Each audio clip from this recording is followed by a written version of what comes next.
You think you know Julius Caesar, but popular history has lied to you. The legendary leader you learned about is a collection of myths and Hollywood inventions.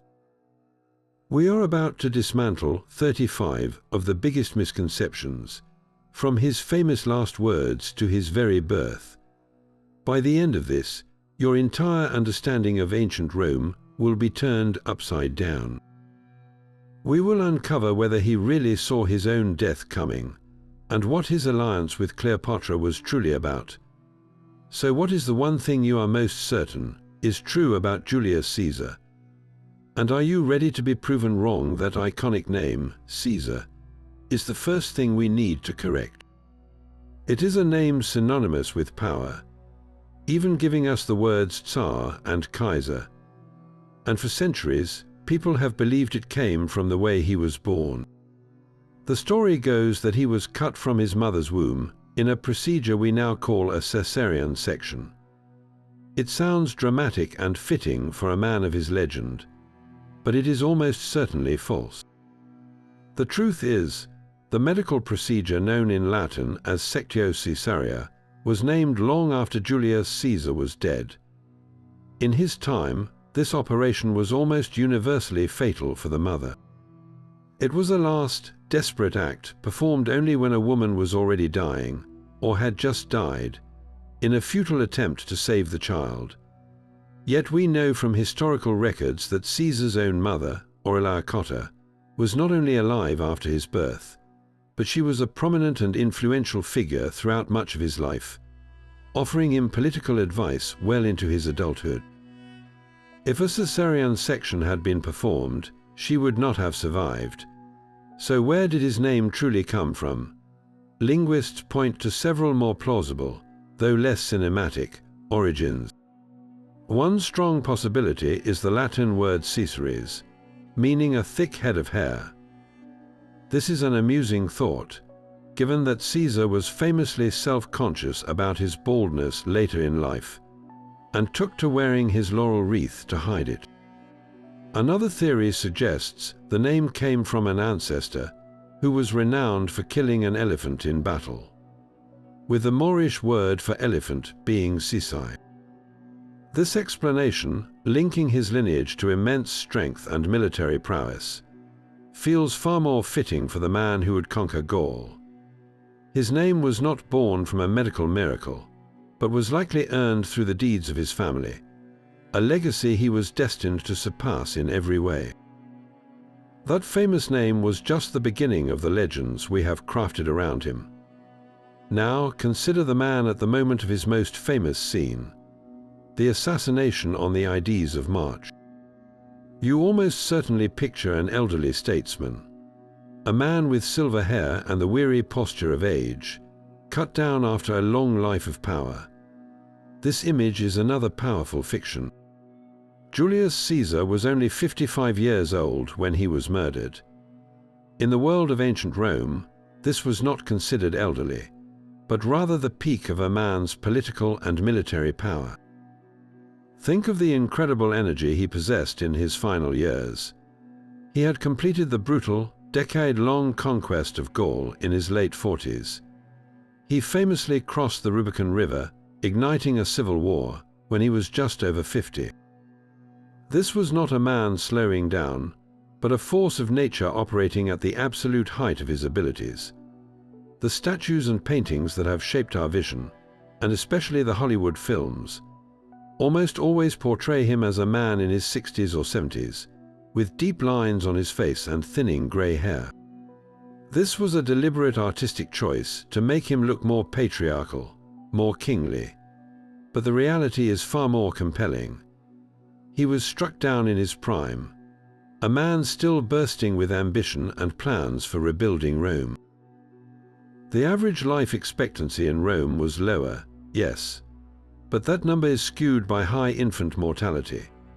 For a wealthy, high-born aristocrat who survived childhood, living into one's 60s or even 70s was not uncommon. Caesar at 55 was in the final, most potent chapter of his life, not at its end. His assassins were not killing a frail old man, They were attempting to stop a human hurricane. And this miscalculation about his age leads us directly to the next great myth. One that involves a single whispered phrase everyone thinks they know. That whispered phrase, et tu, brute, is a perfect piece of theatre, but a terrible piece of history. The heartbreaking idea of a betrayed leader recognizing his own adopted son among the assassins makes for an unforgettable scene. Yet the earliest and most reliable historical accounts tell a very different, and in many ways more chilling, story.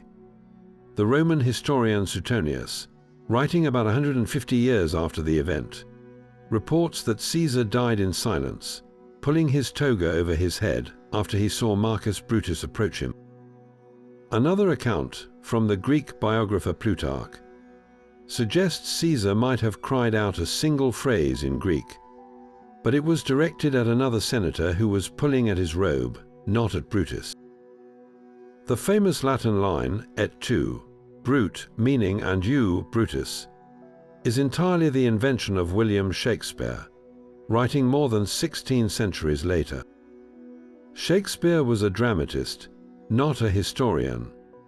His job was to craft a powerful emotional climax for his play, and he gave the audience one of the most resonant moments in all of literature. But in doing so, he cemented a fictional exchange into our collective memory, replacing the messy, chaotic, and silent reality of the murder with a clean, poetic, and deeply personal accusation. This is the great divide between art and history. Art seeks meaning and emotional truth, while history is often a record of chaotic, unexplained events. We see Caesar's death through Shakespeare's lens, a tragic drama of personal betrayal. The historical record, however, paints a picture of a swift and brutal political assassination, one where the victim may have been too shocked or too resigned to say anything at all.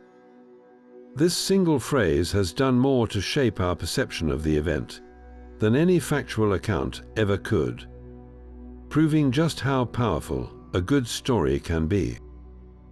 And speaking of powerful stories, this fabricated line connects to another colossal myth about the man himself, one that involves his very mind and a condition that would not even be named for another 2,000 years. That dramatic, silent death underscores the greatest misconception of all, that Julius Caesar was the first Roman emperor. He was never an emperor in the title, or the legal sense that his successors would be. His official position was dictator for life, a title that sounds all-powerful, but was still technically rooted in the old republic's constitution. The distinction is everything. For centuries, the Roman Republic had been built on a profound and visceral hatred for the word rex, or king.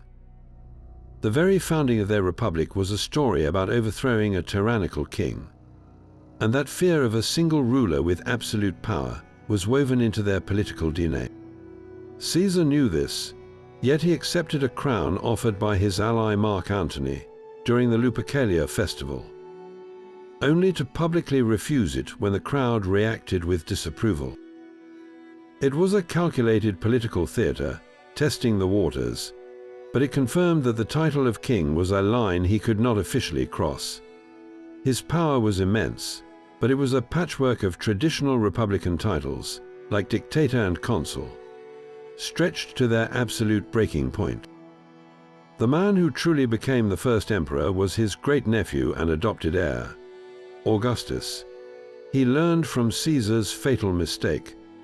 After defeating his rivals, Augustus did not take the title of dictator or king. Instead, he carefully assembled a collection of powers, each with a respectable republican name. He was the princeps, or first citizen. He held the power of a tribune and the command of the armies. He was, in effect, the emperor, but he masterfully maintained the facade of the old republic, allowing the Senate to keep its rituals and some of its prestige. Think of it like this: Caesar was the revolutionary who broke the system so openly that he was killed for it. Augustus was the genius who quietly rebuilt the system around himself, making it look like the old one was still functioning. A simple chart would show this stark transition from Caesar the dictator, who held power openly and was assassinated, to Augustus the emperor, who held even greater power but cloaked it in tradition and survived to old age. Caesar did not create the Roman Empire, he created the crisis that made its invention necessary. His death was the catalyst, but it was Augustus who built the machine. And that very act of naming an heir leads us to another tangled web of family drama and political survival that you have almost certainly gotten wrong. His conquest of Gaul was not the solo campaign of a military genius, but the masterpiece of a brilliant conductor leading a vast orchestra. For nearly a decade, Caesar commanded a war machine of staggering complexity, and the idea that he did it alone is a disservice to the entire Roman military apparatus. His success relied absolutely on a collar of supremely talented lieutenants who executed his orders and often acted with their own initiative across a territory larger than modern France. The most crucial of these was his second in command, Titus Labienus. While Caesar was dealing with political crises in Rome or campaigning in one region, it was Labienus who held supreme command over the winter camps and led entire legions into battle independently. During the critical uprising of the Treveri tribe, it was Labienus, not Caesar, who devised the clever stratagem and won the decisive victory. He was the rock upon which the entire Gallic campaign was built, a fact Caesar himself acknowledges in his own commentaries, though he always frames these successes as extensions of his own grand strategy. Beyond Labienus, a host of other officers played irreplaceable roles. A young Mark Antony served with distinction, learning the arts of command and logistics that would later define his own career. Officers like Publius Crassus, son of the famous triumvir, successfully campaigned in Aquitania, securing the southwest. Decimus Brutus, who would later be one of his assassins, commanded Caesar's fledgling navy in a brilliant victory over the Veneti tribe on the Atlantic coast. This was not a one-man show. It was a corporation of violence, with Caesar as the ambitious CEO. The Roman war effort also depended on a web of alliances with Gallic tribes themselves. Many chieftains saw greater advantage in siding with Rome against their traditional enemies. The Aedui, for instance, were long-standing allies who provided crucial intelligence, supplies, and auxiliary cavalry. Without these local partnerships, the Roman legions would have been blind and isolated in a deeply hostile land. And behind every legionary on the march was an immense logistical tale. A full staff of engineers, surveyors, quartermasters, and medics who built fortified camps every single night, constructed bridges over wide rivers, and ensured the army was fed and equipped. Caesar's true genius was not in swinging a sword, but in his unparalleled ability to organize, inspire, and delegate to this massive team. He was the architect of the victory, but he relied on thousands of skilled hands to build it. This collaborative reality makes the next great misconception all the more ironic. A story of personal frailty that has been dramatically overplayed for centuries. That same name, Caesar, adorns a far more modern creation found on nearly every restaurant menu today. You have probably enjoyed a crisp Caesar salad, perhaps imagining a Roman emperor indulging in a similar dish of romaine lettuce, parmesan, and a rich, anchovy-laced dressing. It is a delightful image, but it is pure fantasy. The salad has absolutely nothing to do with the ancient Roman dictator. Its true origin story begins in Tijuana, Mexico, in the 1920s, created by an Italian immigrant restaurateur named Cesare Cardini. The popular legend claims that on a particularly busy 4th of July weekend, with his kitchen supplies running low, Cardini improvised a dramatic tableside presentation with the ingredients he had on hand, tossing the salad with a flourish for his wealthy American patrons. The dish was an instant hit, and it was named after its creator, not a long-dead conqueror. This is a classic case of a historical anachronism, where we project a modern idea back onto the past, creating a false connection that feels true simply because the names match. Just picture the sheer absurdity of a grizzled Roman legionary, standing guard in the forests of Gaul, being handed a sleek modern salad bowl. The confusion of such a moment perfectly captures the distance between the man and the meal.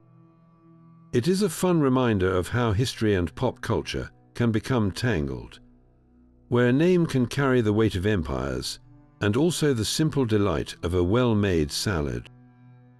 This culinary mix-up is a light-hearted break before we dive back into the far more serious myths surrounding his health and his most intimate relationships. Before he ever led a legion, Julius Caesar was weaving webs of political influence in the treacherous heart of Rome. The image of the armored general on a war horse is so powerful that it has completely overshadowed his true origins. His first major public office was not a military command, but a religious one, appointed as the Flame Diales, the high priest of Jupiter. This role came with a dizzying array of ancient restrictions. He was forbidden from touching a horse, looking upon an army arrayed for battle, or even spending a night outside the city. It was a life of ritual, not warfare, designed to keep him safely within the political arena. He was a lawyer, too, known for his eloquent and ruthless prosecution of corrupt governors, building a reputation as a man of the people. His genius was not born on a battlefield, but in the Senate House and the Forum, where alliances were forged and broken with a whisper. The ultimate proof of this political mastery was his creation of the first triumvirate. This was not an official government body, but a secret, backroom deal. A three-way partnership with the two most powerful men in Rome, Pompey the Great and Marcus Licinius Crassus. Pompey was the Republic's greatest general, a celebrity soldier who commanded the loyalty of armies and the masses. Crassus was the richest man in Roman history, a man who famously said no one could be considered wealthy unless he could raise and pay for his own legion. Caesar, by contrast, was deeply in debt and politically overshadowed. Yet he managed to bring these two rivals together, brokering a private agreement to pool their influence and control the state for their mutual benefit. He gave Pompey the land grants for his veterans that the Senate had blocked. He secured favorable tax contracts for Crassus's business interests. In return, they used their immense clout to get him elected as consul, and then, crucially, to grant him a 5-year command in Gaul. Think of it, he used political cunning to acquire the military command that would make him famous. The conquest of Gaul was not the start of his story. It was the prize he won for being Rome's most brilliant political operator. His sword was sharp, but his mind, his understanding of human ambition and fear, was infinitely sharper. This political foundation would become the very thing that saved his life during his greatest military disaster, a catastrophe far worse than most people realize. The daggers that struck Caesar did not speak for the entire Senate. That image of a universally hated tyrant, cut down by a righteous body of lawmakers, is a powerful oversimplification, but the political reality was far more fractured and complex. The conspiracy was not a movement of the many, but a desperate act by a determined few. Out of a Senate that numbered around 600 men, only about 60 were actively involved in the plot. This was not a broad consensus, but a coup orchestrated by a minority faction who called themselves the Liberators. So who were these men, and what truly drove them, while so many of their colleagues stood by, or even supported Caesar? The Liberators were a mix of former enemies he had pardoned, like Marcus Brutus and Cassius, and long-time allies who felt betrayed, like Decimus Brutus. Their grievances were a tangled web of genuine ideology and personal slight. They genuinely believed they were saving the Republic from a king, upholding centuries of tradition against one man's overreach. Yet their motives were also deeply personal. Many came from ancient families who saw their influence waning under Caesar's new order, where promotion was based more on talent and loyalty than on noble birth. They watched as he packed the Senate with his own supporters, including men from Italy and the provinces, diluting the power of the old aristocracy. For them, the Republic was not just an ideal. It was a system that guaranteed their own privileged status, and Caesar was dismantling it. But for every senator who joined the conspiracy, there were many more who either actively supported Caesar or were cautiously ambivalent. These men had benefited from his clemency after the Civil War, or they appreciated the stability and order he brought after years of political chaos and street violence. They saw the practical benefits of his reforms, from settling veteran soldiers to revising the chaotic calendar. For them, the old Republic had not been a golden age of liberty, but a corrupt and unstable oligarchy that had failed. The assassination, therefore, was not a clear-cut case of good versus evil, but a violent clash between two visions for Rome, one rooted in the past and the other hurtling toward an uncertain future. The silent majority in the Senate that day reveals a profound truth, that many were willing to tolerate, or even welcome, a single ruler if it meant peace and prosperity. This complicated political landscape makes the aftermath of the murder and the shocking public reaction all the more telling. The true tragedy of the Ides of March is not that Caesar was caught unaware, but that he walked directly into the blades with his eyes wide open. He was not a man blindsided by fate. He was a man who actively chose to ignore it. In the days leading up to his assassination, a chorus of warnings rose around him. The most famous came from a haruspex named Spurina, a seer who examined the entrails of sacrificial animals. Spurina found no liver in a sacrificial beast, a horrifying omen, and he explicitly warned Caesar that his life was in grave danger for a period lasting until the Ides of March. The Ides, which simply marked the middle of the month, was the deadline for this mortal threat. On the very morning of his murder, Caesar passed Spurina on his way to the Senate and joked that the Ides had come and he was still perfectly fine.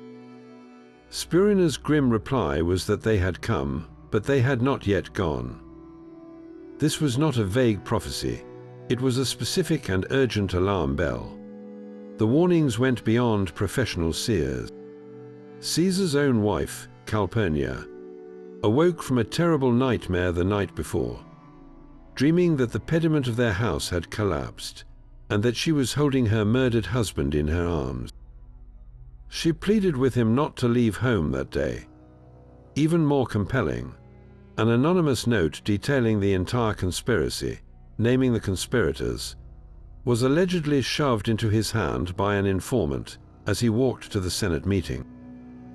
He never read it, so why would a man of such brilliant calculation ignore such a cascade of red flags? Historians have long debated this puzzle. Some suggest a profound fatalism had taken hold of him, a belief that his destiny was preordained and that struggling against it was pointless. Others point to his possible health issues, the seizures that might have clouded his judgment or made him weary. But the most chilling explanation is one of pure political arrogance. Caesar may have genuinely believed he was now untouchable, that the state and the people were so dependent on him that no one would dare, or could succeed, in removing him. He saw the danger, acknowledged it with a joke, and walked on, convinced of his own indispensability. His death was not a simple murder. It was a catastrophic miscalculation made by the one man who should have known better. The idea of Julius Caesar as a self-made man who clawed his way up from nothing is perhaps one of the most seductive and incorrect myths of all. He was born at the very apex of Roman society, a scion of the ancient and noble Julii family, who traced their lineage all the way back to the goddess Venus herself. While his immediate branch of the family had not held the highest offices in recent years, they were still unquestionable aristocrats, part of the patrician elite, who viewed the governance of Rome as their birthright. His aunt Julia was married to the military reformer Gaius Marius, the most powerful man in Rome for a time, placing Caesar at the center of political power from his earliest childhood. This was not a humble beginning, it was a launchpad. So where does the myth of his poverty come from? It stems from a misunderstanding of his massive personal debt and the neighborhood he chose to live in as a young man. The Subura district was a bustling, crowded, and loud part of the city, a far cry from the serene palaces on the Palatine Hill. But to call it a slum is a modern misreading. The Subura was a vibrant, mixed-use area, home to artisans, shopkeepers, and well-born politicians like Caesar, who wanted to be closer to the pulse of the common people. Living there was a political calculation, a way to build a reputation as a man of the people, not a sign that he could not afford better. His debts, which were astronomical, were also a strategic tool. In the Roman political system, influence was bought and sold. Caesar borrowed staggering sums not to put food on his table, but to fund spectacular public games, to bribe key officials, and to build a powerful client network. He was spending his way to the top, using credit as a lever to pry open the doors of power. The risk was immense, but for a patrician with the right name and the right connections, it was a calculated gamble. He was not a pauper prince. He was a venture capitalist of his own career, betting everything that his future victories would pay off his past audacity. His story is not one of rags to riches, but of ancient privilege leveraged with modern, breathtaking ambition. His voice would have sounded nothing like the stately, formal Latin you hear in films. We imagine Caesar addressing his troops or the Senate with the crisp, clean pronunciation we learn in classrooms today. But that version is itself a modern invention, a scholarly best guess.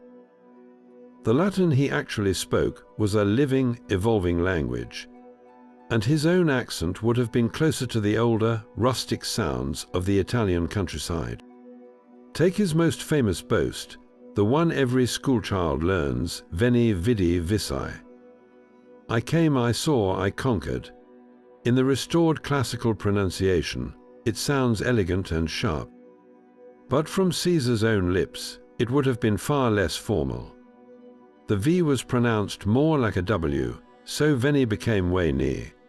The C was always a hard K sound, so vis, I was we ki. His legendary phrase would have rolled out as Veni, we di, we ki. It sounds almost musical to our ears, less like a commander's declaration, and more like a rhythmic chant. This was the language of the Roman Forum, a bustling, noisy place where senators argued and merchants hawked their goods. The vowels were broader, the cadence more fluid. This revelation changes how we hear history. The grand speeches we attribute to him were not delivered in a sterile, academic tone, but in the warm, living tongue of his people. His words had a different texture, a different emotional weight. The very sound of his voice, now lost to time, was another layer of his reality that popular history has smoothed over and sanitized. Breaking this auditory illusion brings us one step closer to the man, not the monument, and makes the next misconception about his physical health all the more personal. The real sound of Caesar's voice brings us closer to the man who made decisions not just with his heart, but with the cold, clear logic of a grand strategist. His legendary relationship with Cleopatra was far more than a torrid romance. It was the cornerstone of a deliberate and brilliant geopolitical alliance. Forget the image of a smitten general and a seductive queen. Think instead of two brilliant political survivors recognizing a perfect opportunity. When Caesar arrived in Egypt, pursuing his rival Pompey, he found the young queen locked in a vicious civil war with her brother. She needed a powerful Roman patron to secure her throne, and he needed something only she could provide, the vast wealth of Egypt. Cleopatra did not just win him over with charm. She arrived rolled up in a carpet, a dramatic entrance that symbolized her offer, the entire resources of the richest kingdom in the Mediterranean.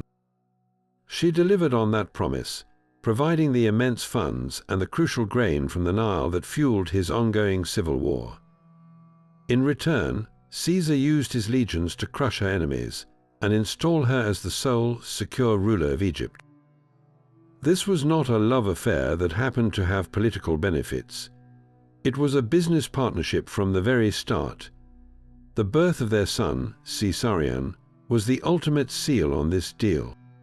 For Cleopatra, it cemented her son's lineage directly to Rome's most powerful man, creating a potential heir for a Greco-Roman Egyptian dynasty. For Caesar, it was a living, breathing claim to influence the future of a client kingdom that acted as Rome's breadbasket. Look at a map of the ancient world, and you will see why this mattered so much.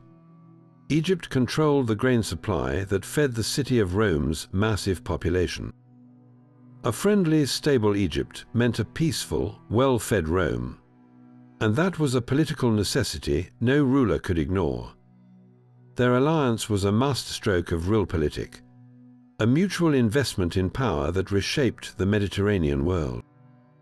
This calculated partnership stands in stark contrast to the next great myth, one that portrays Caesar as a man plagued by a very modern affliction. The dramatic idea that Brutus was Caesar's own son is a fiction worthy of Greek tragedy, but it collapses under the weight of simple chronology. For this powerful story of a son murdering his father, we must once again thank the creative genius of William Shakespeare. He took two separate historical threads and wove them into one unforgettable narrative. The first thread is true. Caesar did have a long and passionate affair with Servilia, the mother of Marcus Junius Brutus. She was famously his favorite mistress, and he was so enamored with her that he once gifted her a pearl worth millions in today's currency. The second thread is the political reality that Caesar showed Brutus significant favor, treating him with a certain protective leniency, almost like a mentor. But these two facts do not add up to paternity.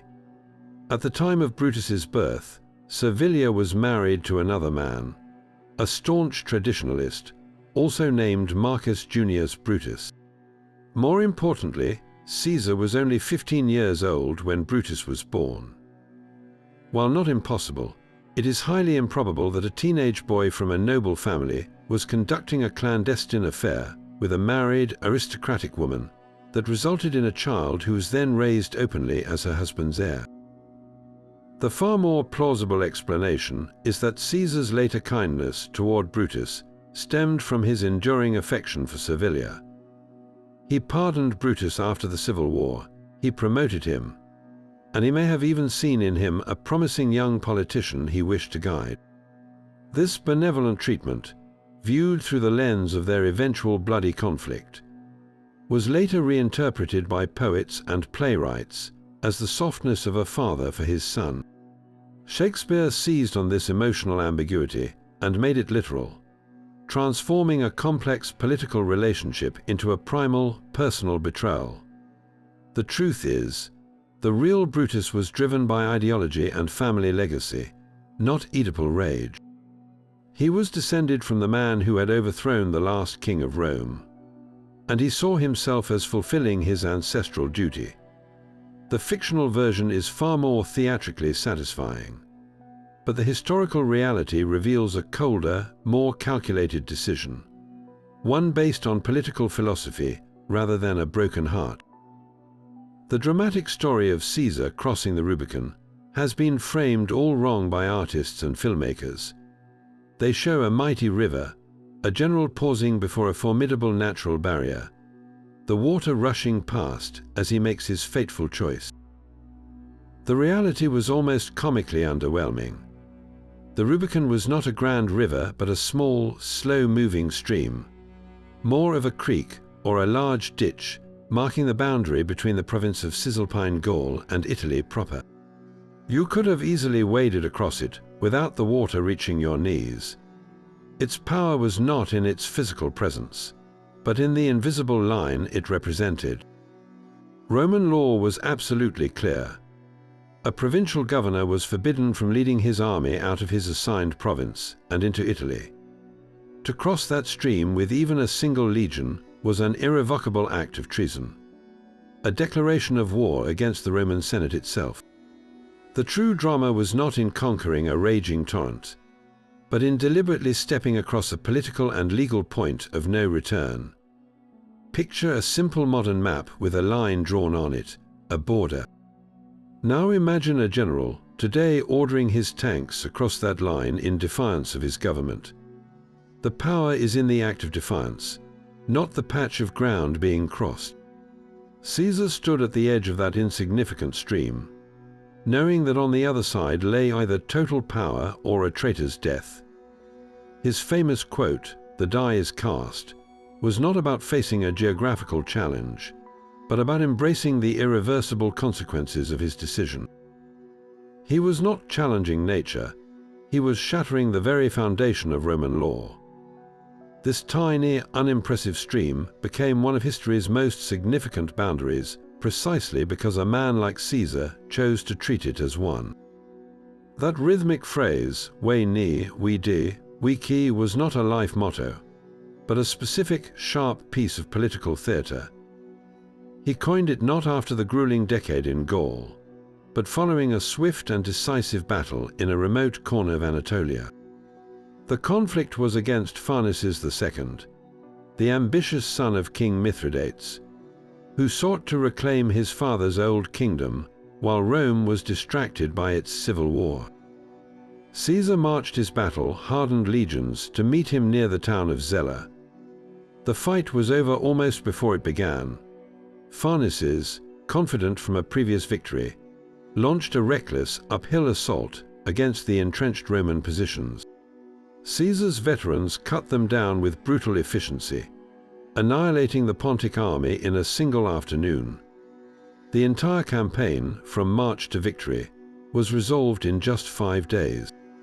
It was in the aftermath, as he composed his official report to the Senate back in Rome, that he crafted those 3 perfect words: "I came, I saw, I conquered." This was not a philosophical reflection. It was a boast, a taunt aimed directly at his political enemies who were still clinging to power. He was mocking their inefficiency, contrasting their endless political squabbling with his own lightning-fast, decisive action. He was reminding them that while they debated, he delivered results. The quote was a masterstroke of propaganda, reducing a complex military engagement to a simple, unforgettable slogan of his own invincibility. He was not summarizing his career, he was advertising his current momentum, proving he could crush a foreign threat as easily as he swatted a fly. This specific context transforms the phrase from a grand statement into a tactical weapon, a verbal dagger thrown across the Mediterranean to strike at the heart of his opposition. The legend of Caesar's divinity is another story written after his death. While he was alive, he was a man, not a god, no matter how much his admirers and his own propaganda suggested otherwise. His family, the Julii, proudly traced their lineage back to the goddess Venus, a claim that gave him a certain divine aura, but it was a distant ancestral connection, not a statement of his own nature. The Senate, desperate to flatter the man who held absolute power, voted him unprecedented honors. They granted him a golden throne, the title of parens patriae, or father of the fatherland, and even gave him a priest, a flame, like those who served the ancient gods. They declared his person to be sacrosanct, meaning harming him was a religious crime. But these were all symbols, political theatre designed to appease him and navigate the new reality of his power. The crucial legal line of actual state-sanctioned godhood was never crossed while he drew breath. The transformation happened only after his murder, and it was a masterful political move by his adopted heir, Octavian, who would become Augustus. To solidify his own claim to power and avenge his father, Octavian needed more than just an inheritance. He needed a divine mandate. He pushed the Senate to officially deify Julius Caesar, bestowing upon him the title Divus Iulius, the divine Julius. This was not merely an honor, it was a tool. By making Caesar a god, Augustus could literally call himself Divi Filius, the son of a god. This new title gave his rule an unassailable legitimacy, framing his political authority as a divine right. He was not just the first citizen, he was the son of a god, and his family now had a celestial pedigree that no other Roman could match. This posthumous deification reveals the cold, practical engine of Roman power, where even the heavens could be enlisted to serve an earthly agenda.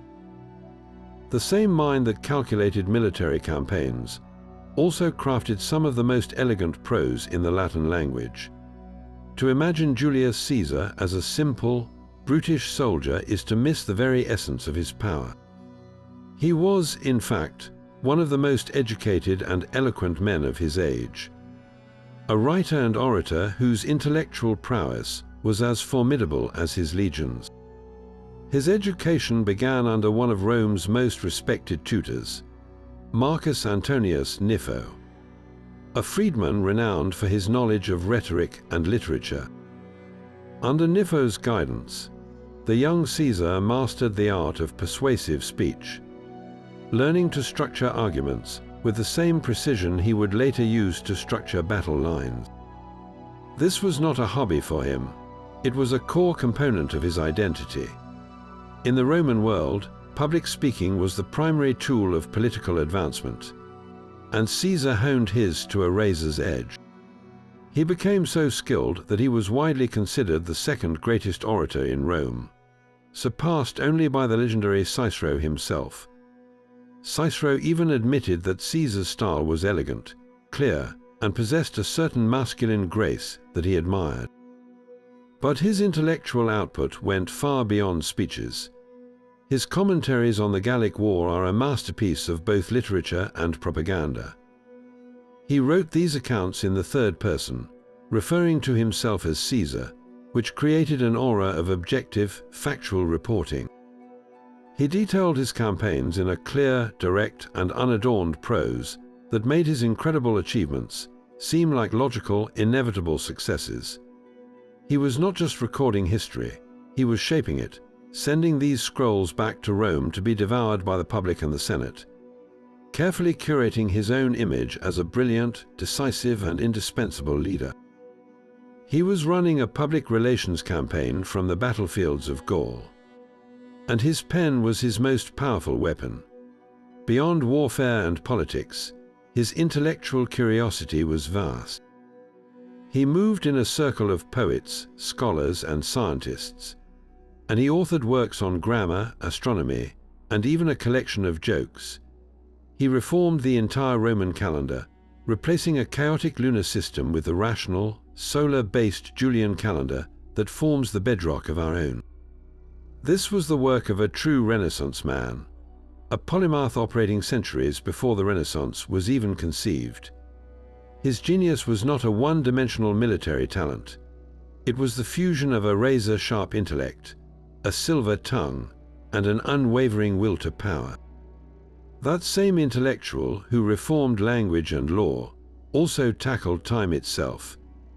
The chaotic Roman calendar was a mess of political manipulation and cosmic misalignment. Before Caesar's intervention, the Roman year was a lunar-based system of only 355 days, drifting wildly out of sync with the actual solar year.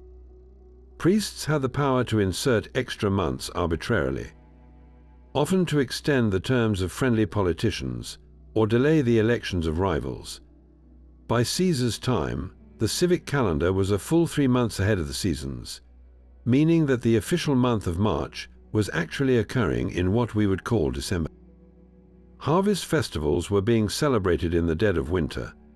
Caesar, with his typical decisive energy, consulted the best minds of his day, most notably the Alexandrine Greek astronomer Sosigenes. Together they designed a revolutionary new system, the Julian calendar. This was a radical shift from the unreliable moon to the steady sun, creating a year of 365 and a quarter days.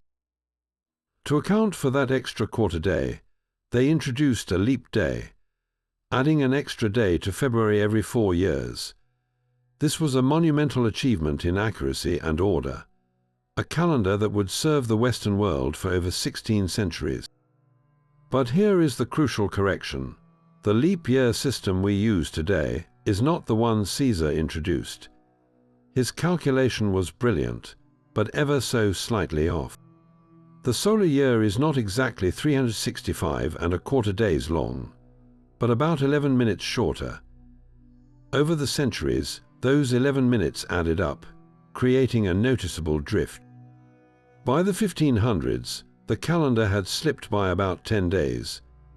This prompted Pope Gregory XIII to introduce a refined correction, the Gregorian calendar. This new system kept the basic leap year rule, but added a crucial tweak. Century years must be divisible by 400 to be a leap year. So the year 1900 was not a leap year, but the year 2000 was. This subtle adjustment brought the calendar into near-perfect alignment.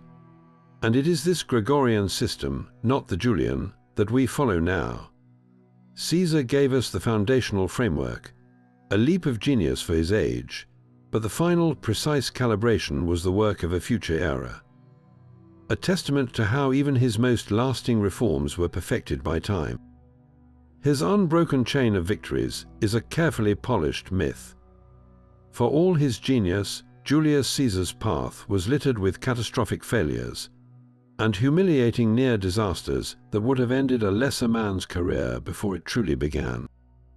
His first major military command, as a young governor in Hispania, nearly bankrupted him. Desperate for funds and glory to pay off his massive debts in Rome, he launched a rash campaign against local tribes in the mountainous interior. The details are lost, but the outcome is clear. He was soundly defeated, his forces mauled, and he was forced to retreat. This early failure taught him a brutal lesson in logistics and patience, a lesson he would never forget. An even more personal humiliation came years earlier, when he was just 25. Captured by Cilician pirates while sailing to Rhodes, the arrogant young aristocrat found himself held for ransom. The pirates initially demanded 20 talents of silver for his life. Caesar reportedly laughed in their faces, insulted they valued him so little, and insisted they ask for 50. For 38 days he lived among his captors, treating them not as feared outlaws but as his personal bodyguards. He would join their exercises, recite his poetry to them, and famously promise that once he was free, he would return and crucify every last one of them. They thought it was a joke. It was not. The moment the ransom was paid and he was released, the young Caesar raised a fleet from the local ports, hunted down the pirates, and captured them. As a magistrate, he lacked the legal authority to execute them, so he had their throats cut before he had them crucified. A grim fulfillment of his promise that showcased both his ruthlessness and his meticulous understanding of legal technicalities. But his most spectacular public failure came during his first invasion of Britain. Lured by tales of wealth and driven by a desire to achieve what no Roman had done before, he landed 2 legions on the island's shores. His campaign was a fiasco. A powerful storm wrecked a large portion of his fleet, stranding his army without supplies or a clear line of retreat. The British chariots proved far more formidable than anticipated, using guerrilla tactics that the disciplined Roman legions struggled to counter. Forced to fight his way back to his damaged ships, he managed a desperate, barely successful evacuation. He returned to Gaul with little to show for the expedition except heavy casualties and a bruised reputation. These were not minor stumbles, they were near total collapses. Yet each one became a masterclass in resilience. He learned from his tactical mistakes in Spain. His pirate ordeal taught him the power of audacity and swift, decisive retaliation. The British disaster forced him to become a master of naval logistics, building an entirely new, sturdier fleet for his second, more successful invasion the following year. His legend was not born from invincibility, but from an unparalleled ability to turn catastrophe into a lesson, and humiliation into fuel for an even greater comeback. The man who conquered time and nations was also a prisoner of his own body. For centuries, we have accepted that Julius Caesar suffered from epilepsy, the so-called falling sickness described by ancient historians like Suetonius and Plutarch. They wrote of sudden collapses, of seizures that struck him at critical moments, even during a public assembly. But modern medical historians are reopening the case, suggesting his symptoms point to a far more complex and sinister condition. The episodes described were not just convulsions. They included dizziness, vertigo, and sudden headaches, symptoms that align less with classic epilepsy and more with a series of transient ischemic attacks, or mini-strokes. Imagine the pressure building in a crucial blood vessel in his brain, causing a temporary blockage, a flicker of weakness or confusion before the flow restores itself. Another compelling theory points to a parasitic infection like neurocysticercosis, contracted from undercooked pork, where larval cysts form in the brain tissue, triggering seizures and neurological decline. Even severe hypoglycemia, a dramatic drop in blood sugar, could explain the sudden collapses, especially in a man constantly pushing his body to its limits on campaign.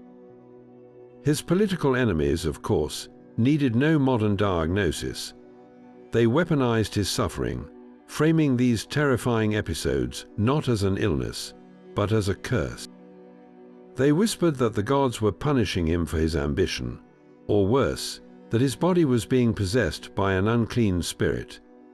In a society that saw divine favor or displeasure in every natural event, these attacks were a powerful propaganda tool, evidence that the universe itself was turning against him. Yet Caesar himself seemed to wield his condition as a tool of will. There are accounts of him feeling a seizure coming on, and, through sheer force of concentration, fighting it off until he could reach a private place. This was not a man passively accepting his fate, but one engaged in a constant, silent war with his own nervous system. The medical mystery of his falling sickness adds a profound layer of vulnerability to the invincible general. A reminder that his greatest battles may have been fought not on the fields of Gaul, but within the confines of his own mind. And this very real, physical struggle stands in stark contrast to the next great fabrication, a story of exaggerated military hardship that has been passed down for generations. The theory that Caesar sought a martyr's death unravels completely when you examine his final, sprawling ambitions. He was not a man preparing for a final curtain call, but one laying the groundwork for a new global order.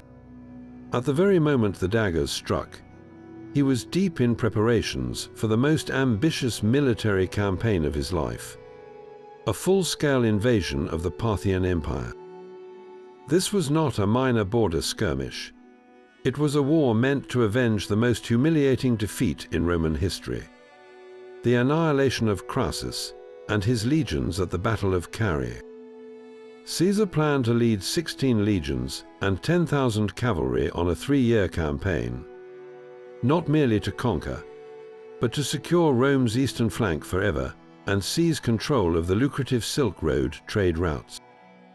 The logistics alone was staggering, a level of forward planning that screams of a man who expected to be leading armies for years to come.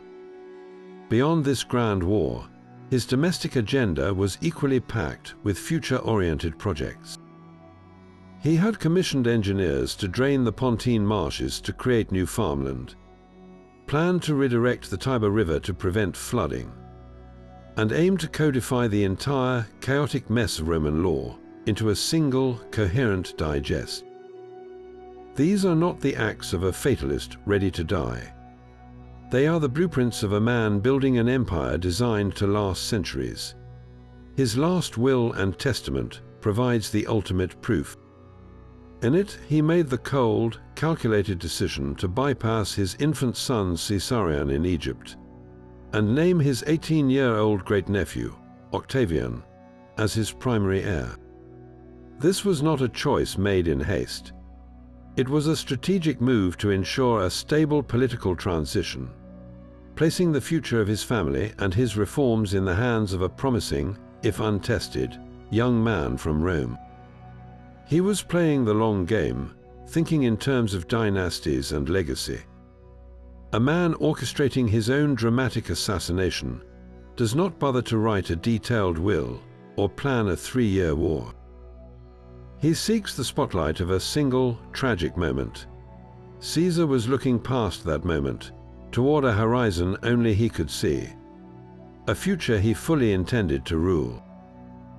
The label of tyrant fits Caesar poorly when viewed through a modern lens. Our understanding of a dictator is shaped by 20th century monsters, rulers who wielded absolute power through terror and secret police. Caesar's power, while absolute, operated within a different framework. His title, Dictator for Life, was a constitutional office, albeit one he stretched to its breaking point. He did not rule through fear alone, but through a potent combination of popular support and pragmatic reform.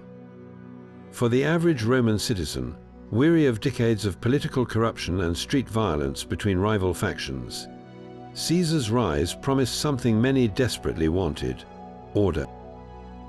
He tackled the crippling issue of debt that plagued the common people, forcing creditors to accept a settlement that eased the burden.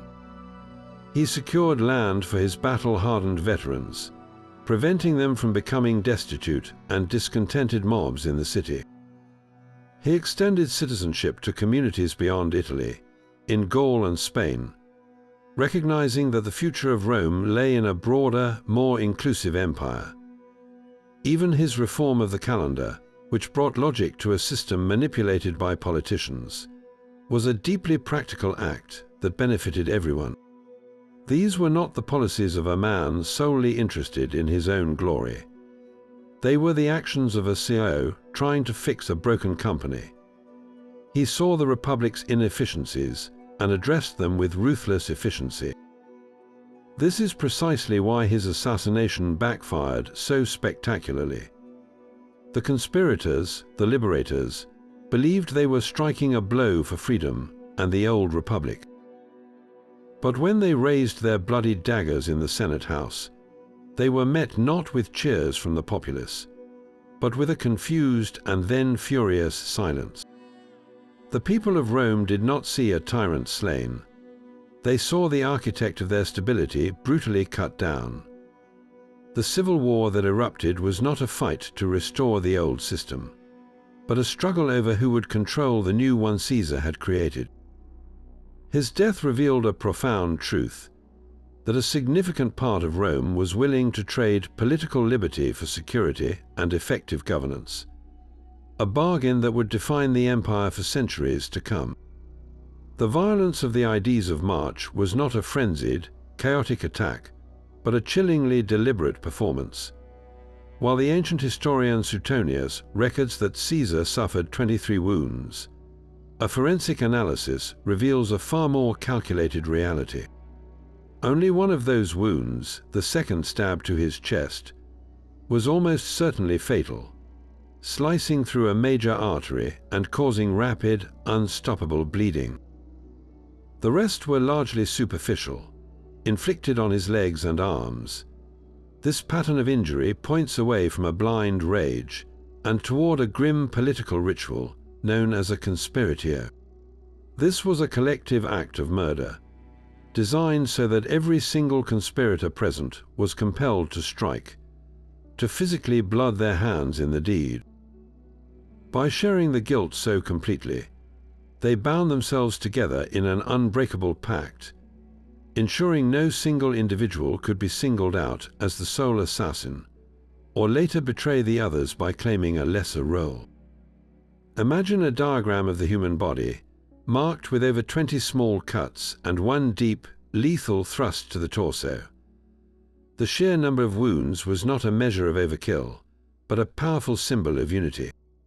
Each senator who plunged his dagger, even if it just grazed Caesar's thigh, was making a public, bloody declaration of his commitment to the cause. They were not just killing a man, they were performing an execution, transforming their daggers into instruments of political theater meant to legitimize their crime as an act of state. This symbolic violence, however, completely misread the public mood, as the citizens of Rome saw not a noble sacrifice for the Republic, but the brutal overkill of their benefactor. His primary residence was not a sprawling palace on the Palatine Hill, but a traditional townhouse nestled in the heart of the bustling Subura district. This was a domus, the standard home for a Roman aristocrat, but its location was a deliberate and powerful political choice.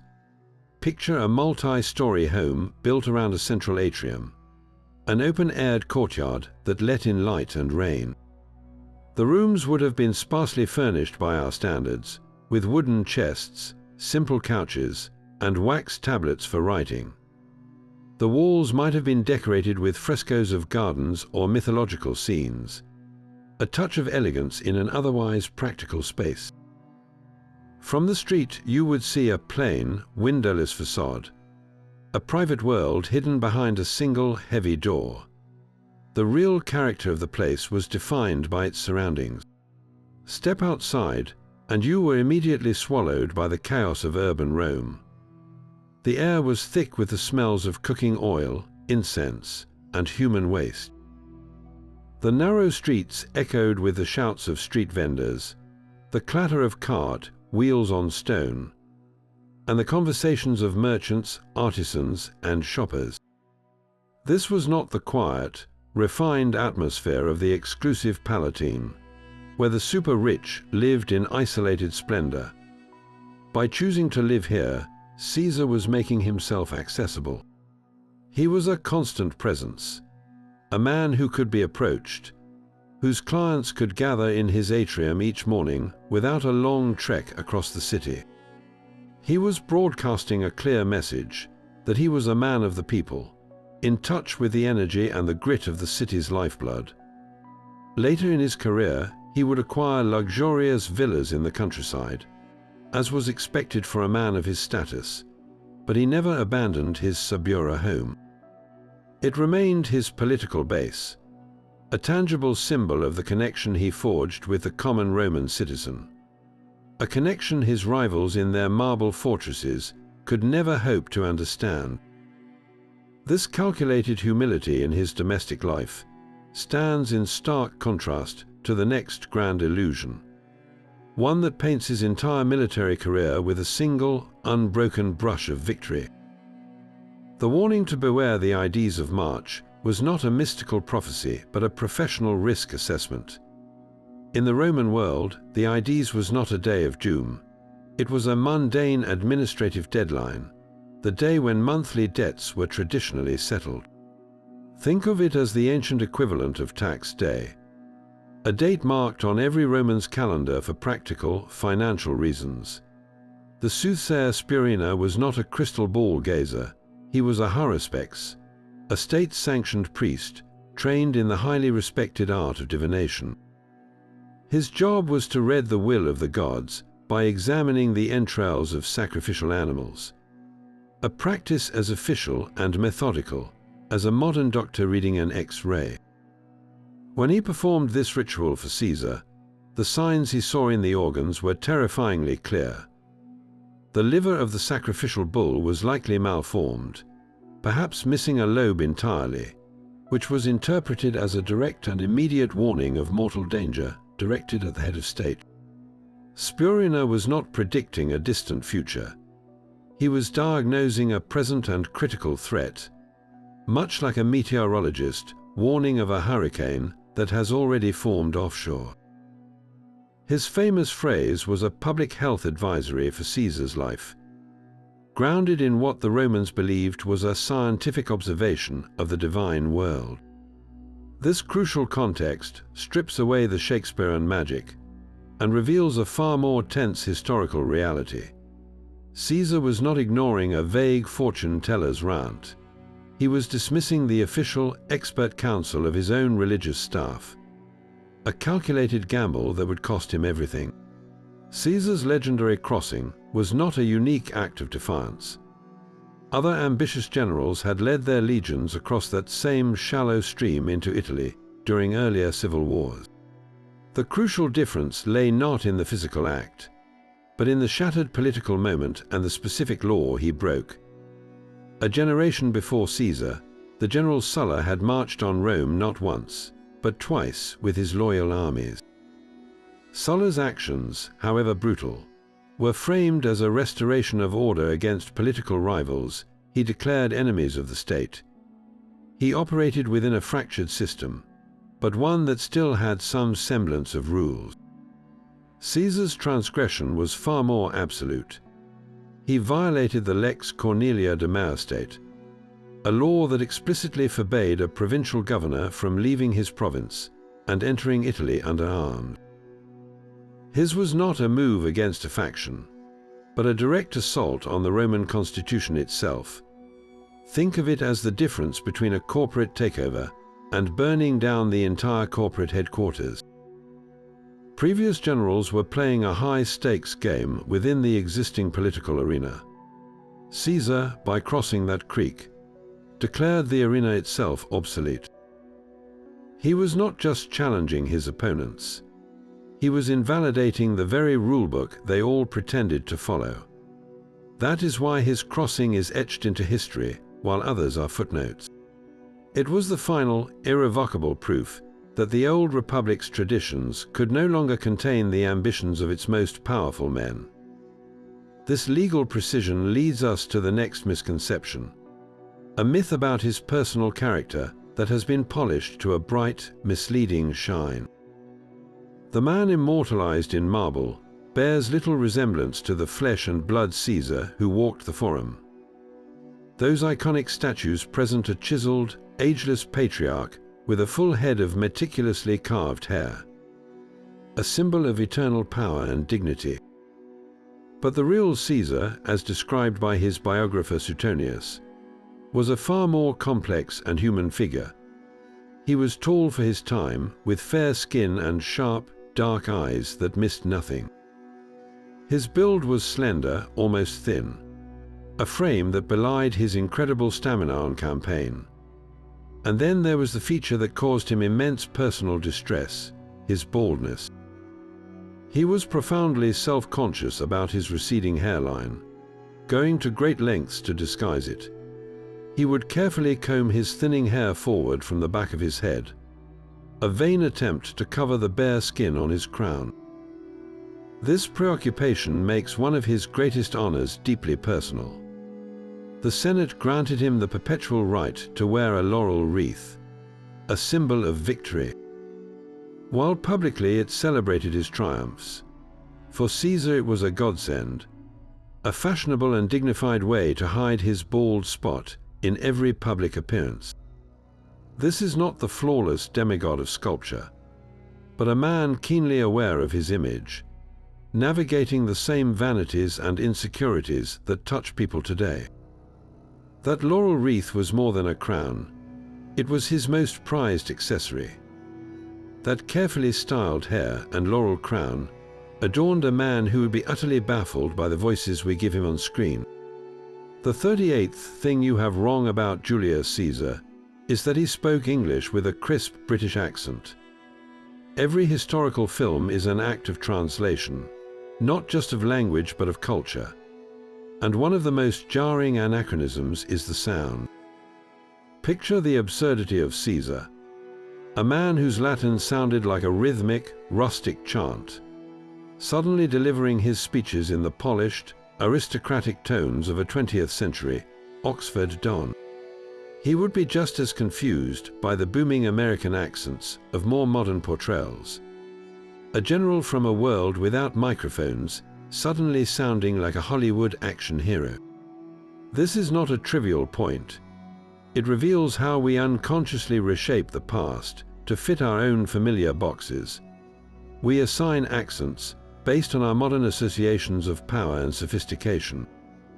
A British received pronunciation accent sounds formal and imperial to our ears, so we drape it over Roman senators. An American accent might be chosen to make a character feel more accessible or decisive to a contemporary audience.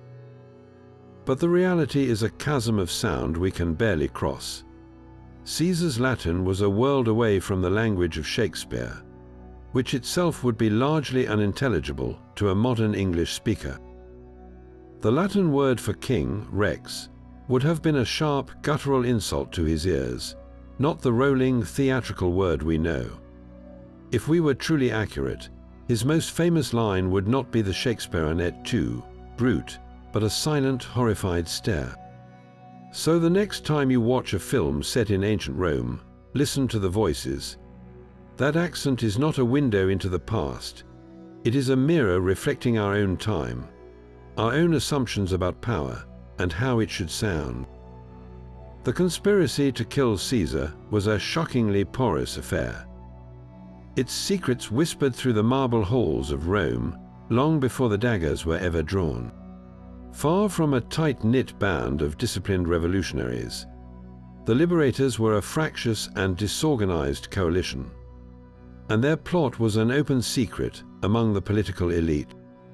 The great orator Cicero, a staunch defender of the Republic, was fully aware that something was brewing, yet he was pointedly not invited to join. This was a deliberate snub by the conspirators, who distrusted his cautious nature and feared he would talk them out of their bloody plan. His knowledge and his exclusion reveals just how widely the rumors had spread and how deep the divisions ran within the conspiracy itself. Warnings filtered directly to Caesar from multiple sources, from the soothsayer Spurina to the anonymous note pressed into his hand. The plot was not watertight, it was a sieve. The men who wielded the daggers were united only by their desire to remove Caesar, but their motives were a tangled web of conflicting ideals. Some, like Brutus, were genuine idealists, driven by a philosophical belief in the old republic and the ghost of his ancestor who had expelled the kings. Others were motivated by personal vengeance, still nursing grudges from the civil war despite Caesar's clemency. And many were simply opportunists, sensing a chance for personal advancement in the power vacuum that would follow. This lack of a unified purpose crippled them from the start. They had spent so much energy planning the murder itself that they had no coherent plan for what to do after the blood was spilled. As Caesar lay dead on the Senate floor, the liberators had no strategy for seizing the state treasury, no list of supporters to mobilize, and no clear message for the people of Rome. They stood over the body of the most powerful man in the world, holding their bloody daggers, and had absolutely no idea what to do next. They were brilliant assassins but pathetic statesmen, proving in a single, chaotic afternoon that it is far easier to destroy a system than it is to rebuild one. He championed the common people, but never as one of them. Julius Caesar's populist image is a masterpiece of political branding. carefully crafted by a man born into the highest aristocracy. His reforms for the plebeians were genuine and life-changing, from debt relief to land grants for his veterans. Yet these acts of public generosity were also calculated moves in a much larger game, weapons he wielded against his entrenched rivals in the Senate. His primary driver was not the welfare of the masses, but the ancient Roman concept of dignitas, a personal standing that combined honor, status, and influence. For Caesar, his dignitas was everything, and the Senate's refusal to grant him the respect he felt he deserved after conquering Gaul was an unforgivable insult. So he turned to the one power base that could overwhelm the political establishment, the people themselves. He became a master of mob politics, using his charisma and the promise of reform to rally the urban poor and his loyal veterans into a political battering ram. He sponsored spectacular gladiatorial games and public feasts, not merely out of generosity, but to secure the fervent, vocal support of the crowds who could shout down his opponents in the forum. He passed laws that directly benefited the common man, but always with the secondary effect of weakening the traditional oligarchy and enhancing his own control. He was not a revolutionary aiming to dismantle the class system. He was a master player using every piece on the board, including the public, to checkmate his enemies and elevate his own family name to unprecedented heights. This cynical edge reveals the core of his political genius, an understanding that in the end, the loyalty of the people was the most powerful legion of all. Caesar's own account paints Gaul as a savage frontier, but the land he conquered was no barren wilderness. It was a rich and sophisticated region, a mosaic of powerful tribes living in bustling towns, managing complex economies, and upholding ancient intellectual traditions. The Gallic world was far more advanced than Roman propaganda would have you believe. Vast trade routes crisscrossed the territory, carrying goods from the Mediterranean deep into northern Europe. Local chieftains minted their own gold coins, a clear sign of a sophisticated economy, not a primitive barter system. At the heart of this society were the Druids, a powerful class of philosophers, judges, and astronomers who spent up to 20 years memorizing a vast body of knowledge. They were the living libraries of Gaul, presiding over legal disputes and religious ceremonies with an authority that rivaled any Roman priest. The most striking evidence of Gallic civilization lies in the ruins of their great fortified towns, the Oppida. These were not simple villages, but sprawling urban centers perched on hilltops, protected by miles of intricate walls built with iron spikes and stone. Inside these strongholds, artisans crafted fine metalwork, merchants traded amber and wine, and tribal councils debated politics. Caesar needed his Roman readers to see the Gauls as chaotic barbarians to justify a decade of brutal warfare, and to magnify his own glory. By portraying his enemies as primitive, his victories seemed more heroic, his subjugation of millions more like a civilizing mission. The truth, buried under his words and confirmed by the spade of the archaeologist, reveals a conquest not of chaos, but of a vibrant and complex world that Rome was determined to absorb and erase. That image of Caesar draped in a robe of solid, regal purple is another powerful fiction. The color purple was not a daily fashion choice in Rome. It was a carefully regulated symbol of divine and military authority. The laws governing clothing, known as sumptuary laws, were strict and deeply embedded in the Roman social order. These rules dictated who could wear what, ensuring that a person's status was visible in every thread. For a senator like Caesar, the standard public attire was the toga praetexta, a white woolen toga distinguished only by a broad purple stripe along its border. This was the mark of his senatorial rank, a badge of office, not a declaration of kingly power. The magnificent, all-purple toga you imagine, the toga picta, was reserved for two very specific and extraordinary occasions. It was worn by a general celebrating a formal triumph, riding in a golden chariot through the streets of Rome as a living god for a single day. After the parade, he had to give it back. This same solid purple garment was also used to clothe the statues of the gods in their temples.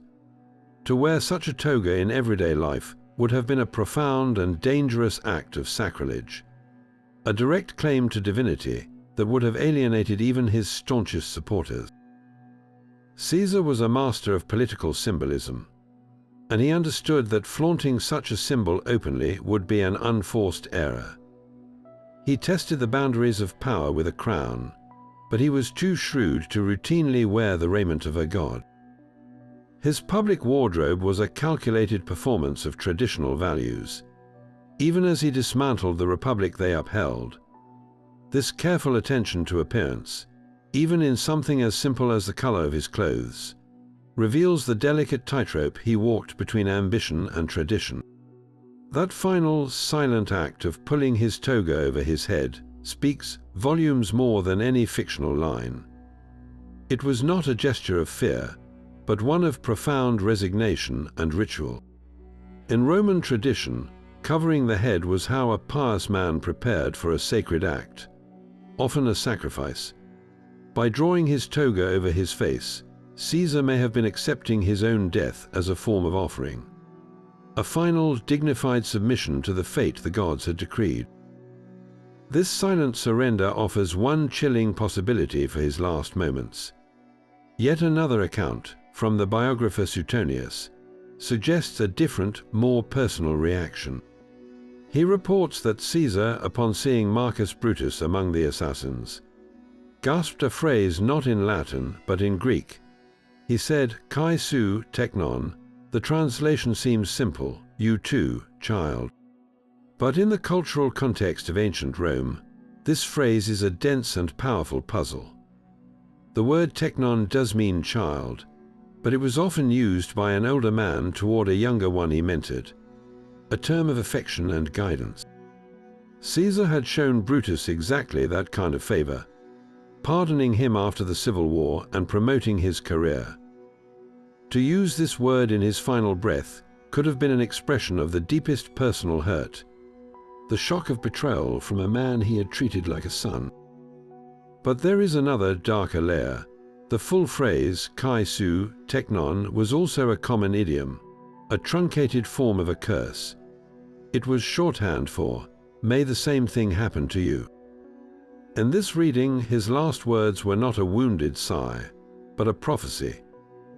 He was not merely expressing his own pain, he was condemning Brutus to share his fate, to be destroyed by the very violence he had just unleashed. This linguistic ambiguity captures the true chaos of the moment. Was it a question of sorrowful disbelief, "You too, my son"? Or was it a bitter curse, "And you, child, will suffer this too"? We will never know the tone, the look in his eyes, or the intent behind the breath.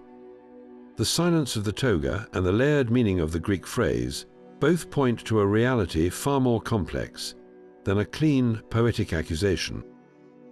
His death was a messy, political murder, and his final thoughts died with him, leaving us only with haunting, unanswerable questions. Caesar's claim of divine descent from Venus was not a unique declaration of godhood, but a masterful move in a very old Roman game.